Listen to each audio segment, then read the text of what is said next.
Hello students, आज हम लोग शुरू करते हैं ह्यूमन हेल्थ एंड डिजीज। जो इस वर्ष कोरोना के कारण जो है सिलेबस को थोड़ा रिड्यूस किया गया है। जो जेनेटिक्स दूसरा यूनिट था हेरिडिटी एंड इवोल्यूशन, यानी जेनेटिक्स का पोर्शन, उसमें इवोल्यूशन को हटा दिया गया है। और ये जो है तीसरा यूनिट बायोलॉजी इन ह्यूमन वेलफेयर, ये इसमें भी जो है 3 पार्ट में था। एक ह्यूमन हेल्थ एंड डिजीज, दूसरा था strategy for enhancement of crop production, जिसमें एनिमल हस्बेंड्री वगैरह था और क्रॉप के विषय में था, उसको भी हटा दिया गया है। अब सिर्फ है ह्यूमन हेल्थ एंड डिजीज और role of microbes in human welfare. तो आज हम शुरू करते हैं ह्यूमन हेल्थ एंड डिजीज, और इसमें कुछ टर्म्स हैं। पहले उस टर्म्स की हम चर्चा करेंगे, फिर सिस्टमेटिक वे में विभिन्न जो डिफरेंट डिजीज है उसके विषय में हम चर्चा करेंगे कि वो डिजीज का क्या कॉजल ऑर्गेनिज्म है, क्या सिम्टम्स है, क्या उसके ट्रीटमेंट है, क्या उसका प्रिवेंशन है। ये सारी चीज़ की विषय में चर्चा करेंगे। तो ये पहले देखते हैं हम लोग हेल्थ किसको कहते हैं। तो हेल्थ को तो कई रूप में डिफाइन किया गया है, लेकिन ये WHO दिया है definition, a state of complete physical, mental and social well being is called health. यानी कि कोई भी व्यक्ति जब शारीरिक रूप से, फिजिकली और मेंटली, मानसिक रूप से और बिहेवियरली कर सकते हैं, और सोशल सामाजिक रूप से चिंता मुक्त हो, सभी तरह से अच्छा हो, तभी उसको कहेंगे हेल्दी। जनरली लोग तो जानते हैं हम लोग कि अगर कोई बीमारी नहीं है तो वो हेल्दी है, लेकिन WHO को करना है कि वो हर तरह से वेल बीइंग हो, हर तरह से अच्छा, कोई चिंता, टेंशन, कोई एंग्जाइटी नहीं हो, तभी वो हेल्दी है। और इस पैमाने पे, इस स्केल पे हमको लगता है कि बहुत कम लोग होंगे क्या कहते हैं हेल्दी। चूँकि किसी न किसी कहता है कि उसको ना जॉब की चिंता हो, ना अगल बगल वगैरह से झंझट हो, न पैसे की चिंता हो, शरीर भी स्वस्थ हो, मानसिक रूप से कोई तनाव नहीं हो, तभी वो स्वस्थ है। लेकिन ऐसे व्यक्ति बहुत कम मिलते हैं। कुछ न कुछ पारिवारिक चिंता, जॉब की, पैसे की तो होती ही है। तो ये according to WHO, world health organisation, क्या है कि health can be divided as a state of complete physical, mental and social well-being is known as health। अब दूसरा देखते हैं डिजीज।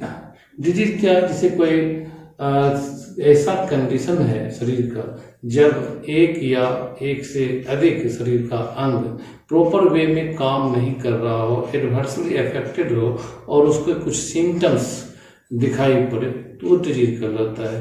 जिसको कैसे करेंगे define? A condition in which one or more organs are adversely affected and characterized by various symptoms is known as disease। तो ये एक से या एक से अधिक अंग प्रभावित होते हैं बुरी तरह से और उसके कुछ लक्षण दिखते हैं, तो वो डिजीज कहलाता है। अब देखते हैं तीसरा टर्म पैथोजेंस। पैथोजेंस क्या है कि वैसे जीव हैं जो बीमारी पैदा करते हैं, यानी कि those organism which cause diseases are known as pathogens, like bacteria, virus, जो भी प्रोटोजोअन्स, जो भी बीमारी पैदा करने वाले जीव हैं वो पैथोजेंस कहलाते हैं। कई रूप में इसको डिफाइन कर सकते हैं। ये जैसे दोज ऑर्गेनिज्म, माइक्रो कहेंगे microscopic organism which cause diseases are known as pathogens, तो इस तरह से डिफाइन कर सकते हैं। इसके बाद इंक्यूबेशन पीरियड है। इंक्यूबेशन पीरियड क्या है? कोई भी जो पैथोजेंस है उसका इन्फेक्शन हो गया और इमीडिएट उसके लक्षण नहीं स्पष्ट होते हैं, तो इन्फेक्शन और फर्स्ट जो अपीयर होता है उसके सिम्टम, उसके बीच का जो ड्यूरेशन है उसी कहते हैं इंक्यूबेशन पीरियड। यानी कि क्या है कि the period between infection and the appearance of symptoms is called incubation period. इसे मलेरिया में, मलेरिया पैरासाइट जब ये क्या कहते हैं आपको फीमेल एनोफिलिस मच्छर काटता है तो उसके करीब उसका इंक्यूबेशन पीरियड सबका अलग अलग है, उसकी प्रजाति अलग अलग है। प्लाज्मोडियम जैसे वाइवैक्स है, ओविल है, मलेरी है, ये सभी। तो 14 दिन के बाद स्पष्ट होता है, ये पीरियड उसका इंक्यूबेशन पीरियड हो।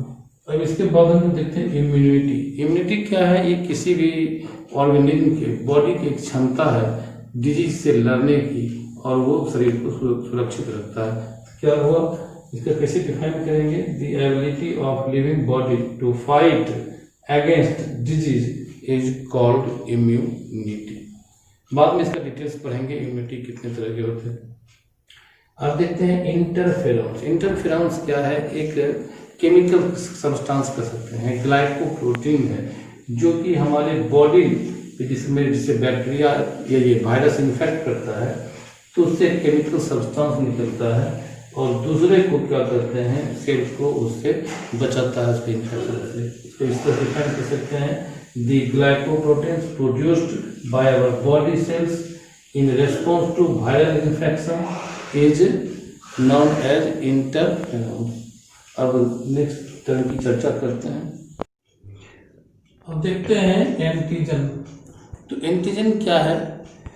किसी शरीर में नेचुरल भी एंटीजन होते हैं ब्लड में, लेकिन वे सभी सब्सटेंस जो शरीर में इंजेक्ट करते हैं, चाहे वो कोई केमिकल सब्सटेंस हो, कोई दूसरा सेल हो, टिश्यू हो, या केमिकल सब्सटेंस पोलन ग्रेन्स हो, कुछ भी, ये सभी एंटीजन का काम करता है। और शरीर में जब ये इंटर करता है तो इम्यून सिस्टम को एक्टिव ये क्या करते हैं, स्टिमुलेट करता है, एक्टिवेट करता है कि वो एंटीबॉडीज बनाए।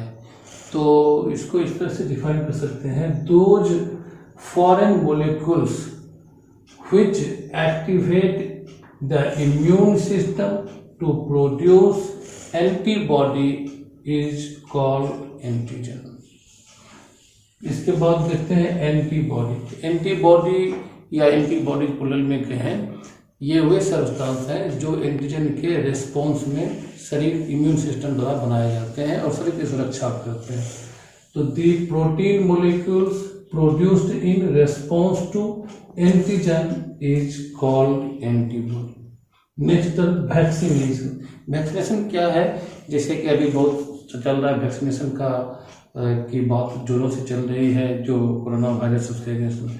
इसमें क्या करते हैं कि जो पैथोजेंस हैं जो बीमारी पैदा करते हैं उसको इनएक्टिवेट कर दिया जाता है और लैब में उसको फिर डेवलप करके शरीर में इंजेक्ट करते हैं और उसके अगेंस्ट में एंटीबॉडी बनते हैं जो पर्टिकुलर स्पेसिफिक होते हैं। जिस डिजीज का बनाया जाता है वैक्सीनेशन, उसी के अगेंस्ट में ये काम करता है। इस पैथोजेंस को इंट्रोड्यूस करते हैं बॉडी में, बॉडी एंटीबॉडी बनाता है और फिर जब किसी उस बीमारी का हमला होता है उस पैथोजेंस का, जैसे स्मॉल पॉक्स वगैरह है, तो उसको डिस्ट्रॉय करता है। इसको कैसे कहेंगे? The process of introducing inactivated pathogens into the body to generate antibody by immune system is called vaccination। अब नया टर्म देखते हैं एलर्जी। एलर्जी क्या है? शरीर का ये इम्यून सिस्टम हाइपर सेंसिटिविटी है इम्यून सिस्टम का, जो कि किसी सब्सटेंस के प्रति जो है वो एक रिएक्शन प्रोड्यूस करता है, सेंसिटिव हो जाता है। कोई एक जो सब्सटेंस है, कोई आदमी उसके प्रति एलर्जी का काम करता है, किसी में नहीं भी करता है। एक ही सब्सटेंस किसी के नॉर्मल वे में काम करता है, दूसरे के लिए एलर्जी पैदा करता है। तो ये क्या हुआ? Allergy hypersensitive response of the immune system to certain substances is called allergy. अब है allergens. Those substances which cause allergy are known as allergens। इसमें कुछ भी हो सकता है, डस्ट पार्टिकल, पोलन ग्रेन्स, कोई सेल, कुछ भी, ये बाहरी फॉरेन सब्सटेंस एलर्जेंस का काम करते हैं। अब है कैंसर। कैंसर क्या है? एक ड्रेडफुल डिजीज है और एक तरह से कुछ पूर्णतः क्यूरेबल उसको नहीं मान सकते हैं और इसे करोड़ों लोगों के देश में, ये पूरे वर्ल्ड में मृत्यु होती है। और ये होता है किसके कारण? कि किस शरीर के किसी पार्ट में सेल का डिवीजन का रेट और उसके ग्रोथ का रेट काफ़ी बढ़ जाता है, जिससे ट्यूमर निकल जाता है। तो ये क्या हुआ? A dreadful disease which occurs due to uncontrolled rate of cell division and growth is called cancer।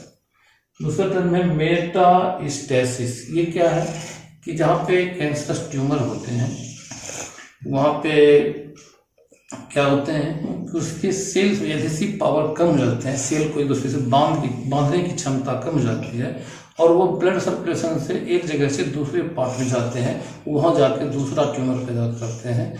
तो इस फेनोमेनन को कहते हैं मेटास्टेसिस और ये बड़ा ही ड्रेडफुल कैरेक्टरिस्टिक है इस डिजीज का, जो बहुत ही खतरनाक है।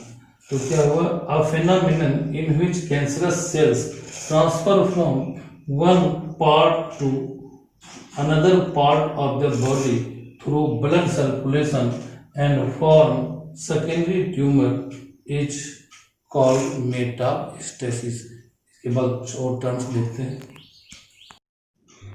हम लोग। ट्यूमर क्या है? ये मास ऑफ सेल्स है जो कि कैंसरस सेल्स के rapid rate of cell division और ग्रोथ के कारण पैदा होता है।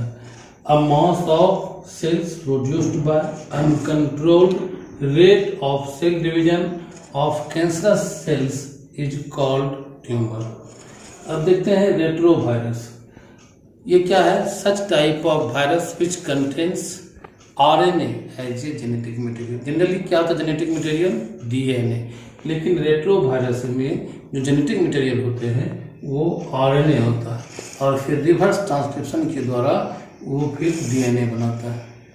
तो ये आपका हो गया रेट्रोवायरस। इसके बाद सिंड्रोम क्या है? A group of symptoms is known as syndrome. इसके बाद देखते हैं एडिक्शन क्या है?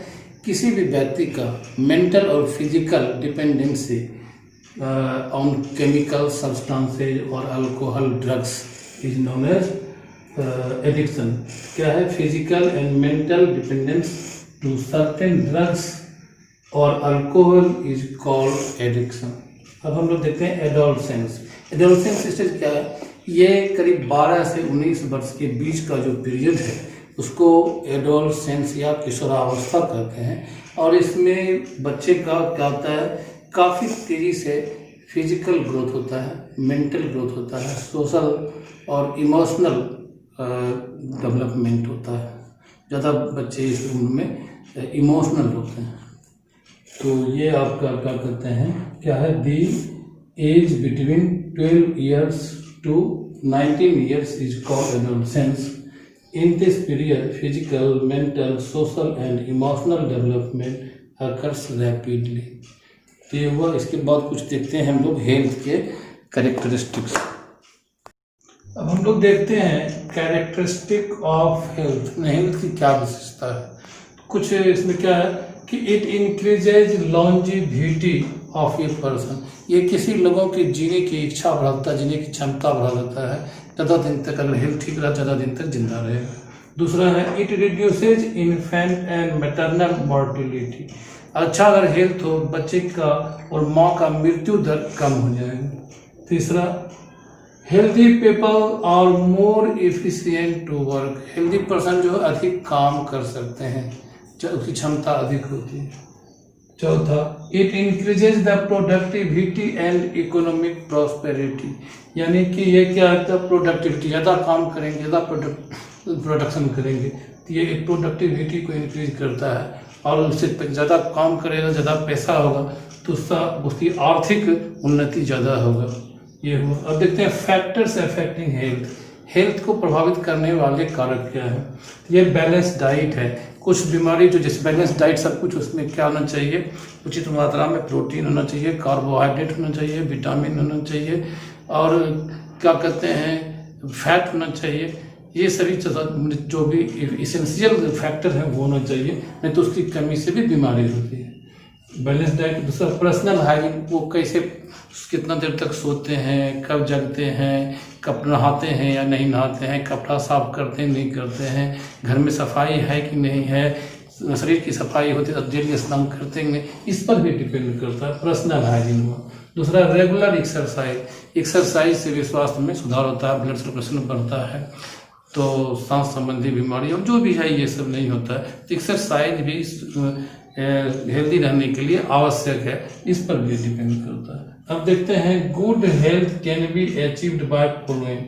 अच्छा हेल्थ इन सब के द्वारा अचीव कर सकते हैं। पहला क्या, awareness about disease and their effect. बीमारी के विषय में जानकारी, किससे कौन बीमारी होती है और उसका क्या इफेक्ट होता है, इसके विषय में जानकारी होनी चाहिए, उससे बचाव करना चाहिए। दूसरा है वैक्सीनेशन अगेंस्ट इन्फेक्शियस डिजीज। और कई जैसे चेचक वगैरह फैल रहा है तो वैक्सीनेशन लें ताकि उस बीमारी से बच सकें। इसके बाद कंट्रोल ऑफ वेक्टर कहते हैं जो पैथोजेंस को एक जगह से दूसरी जगह या एक इन्फेक्टेड पर्सन से दूसरी हेल्थी पर्सन तक ले जाते हैं। जैसे मच्छर हो गया, मच्छर काटने से मलेरिया वगैरह होता है, कई बीमारियां इससे होती है मच्छर के द्वारा, जो ये वेक्टर काम करते हैं। इसको डिस्ट्रॉय करना ताकि ये बीमारी के कीटाणु को, पैथोजेंस को एक जगह से दूसरी जगह या एक पर्सन से दूसरे पर्सन में ना ले जा सके। इसके बाद प्रॉपर डिस्पोजल ऑफ वेस्ट। जैसे कहीं मल का त्याग जहाँ तहाँ ना करें, प्रॉपर जगह पर करें ताकि उससे बीमारी ना फैले, क्योंकि मल में भी जो क्या होते हैं पैथोजेंस कुछ होते हैं जो मक्खी दूसरी जगह ले जाते हैं। नेक्स्ट लास्ट है consumption of clean food and water. Contaminated मतलब प्रदूषित जल और भोजन के कारण भी बीमारी फैलती है, इसलिए हेल्दी रहने के लिए साफ पानी और भोजन का इस्तेमाल करना चाहिए। तो यहाँ पर ये समाप्त होता है का क्लास। दूसरे दिन देखेंगे दूसरा चैप्टर। आप चैनल को जरूर सब्सक्राइब करें ताकि आने वाले वीडियो की आपको सूचना मिले। Thank you.